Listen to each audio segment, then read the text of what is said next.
dropped a little bit of weight my sophomore year in high school. It was the first time I had a boyfriend, and I got those comments that, oh, you look so good, and so that, fuels the eating disorder. And, no one knew that I was, either starving myself during the day, and then if I would eat, I would throw up. Was listening to all the voices in my head that were saying, you're fat, you're ugly, this will make you feel better.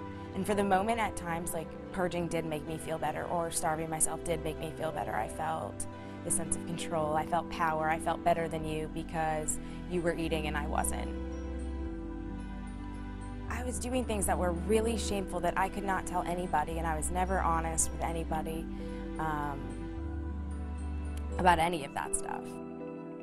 So anything else I was ever feeling, I kind of bottled up and just pushed it down and didn't really do much with it. And I got it out by purging, which was basically like purging my anger, or I would eat because my parents asked me to or told me to, and then, kind of get back at them. I would hurt myself and I would purge, or it was just a compulsion. Like, I had to do it. There was no, in my head, there was no rhyme or reason, or there was really no choice. When I'm in my disease, I don't have a choice. I am a slave to my eating disorder. There's really nothing but a higher power that really can help me, and I don't turn to that when I'm in my disease. I felt so alone. I felt as if I was the only one going through what I was going through. I felt like I was the only one who couldn't eat a meal. I mean, who can't feed themselves? And that's how I felt. I mean, that is truly what I thought. I was like, I thought I was pathetic. At 20 years old, I couldn't feed myself, and I've heard that several times in the rooms. I mean, probably hundreds of times, that people think that exact same thing, and that, I mean, that's the only thing that I can really say that that gave me that glimmer of hope in the beginning, was that I'm not alone, and that there is hope and there is help. One of the most amazing things that I got out of treatment at Turning Point was that majority of the staff is in recovery. And that's something that gave me a lot of comfort and made me feel really safe, because everything I was talking about, whether it be a therapist or a house manager, could relate. At Turning Point, I don't feel judged at all. Everybody knows me, and they say, there's no judgment. It's just, yeah, I'm one of them, and I'm supported. I mean, I haven't felt like that anywhere else I've ever been. It's all a matter of picking up the phone, because that's the only thing you really have to do. Because from that point on, you have a built-in support network, and you have people that will help take care of you and teach you how to take care of yourself.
drive across the country,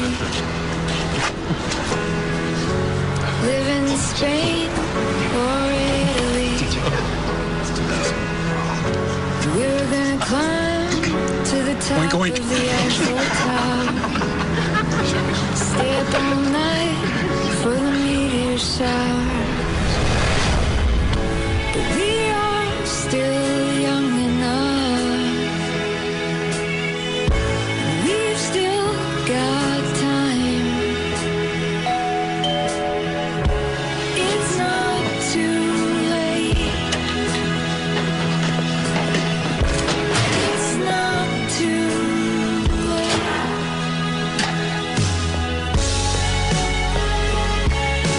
I understand.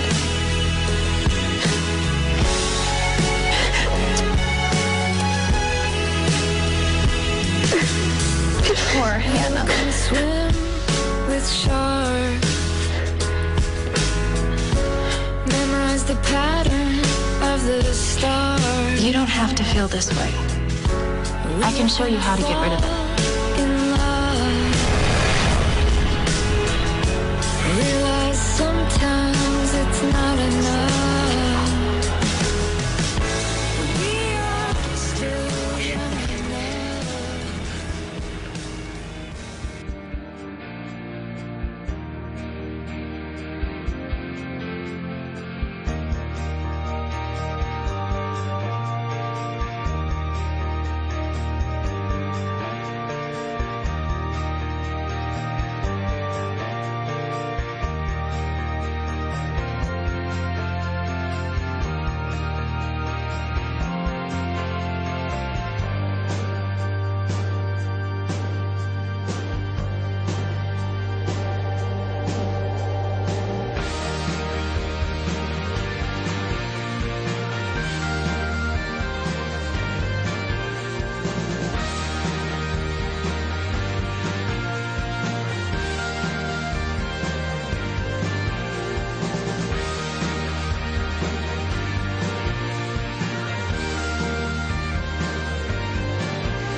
Big ones, flat ones, firm ones, and jiggly ones. We've all got them, and I think y'all know what I mean.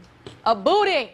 Not only have these ladies learned to celebrate their big assets, they've used their derrieres to launch successful careers. So if you're a woman who's ever felt insecure about the junk in your trunk or any part of your body, you've come to the right place, because today we are learning to embrace our BFAs. My next guest has never hesitated to embrace her BFA. In fact, she's the first plus-size contestant in British history to earn a coveted spot in the Miss England pageant. So you are making international headlines. Yes, international headlines. How does it feel to get all the attention?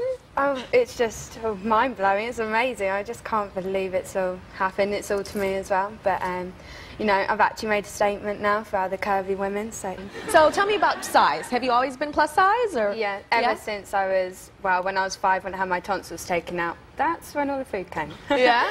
Did you ever get teased? Yes, I did. You did? Yeah, did they call you secondary names? school, yeah, they called me fatty and everything. But at the end of the day, they would have called me names whether I was tall and skinny or, you know, bigger and short. That's true, because when I was very, very thin, I used to be like 60 pounds lighter than I am now, and I got called olive oil. Yes. Oh. But then they called me America's Next Top Model when they said I gained 200 pounds, too. So I've been called it all. See you later.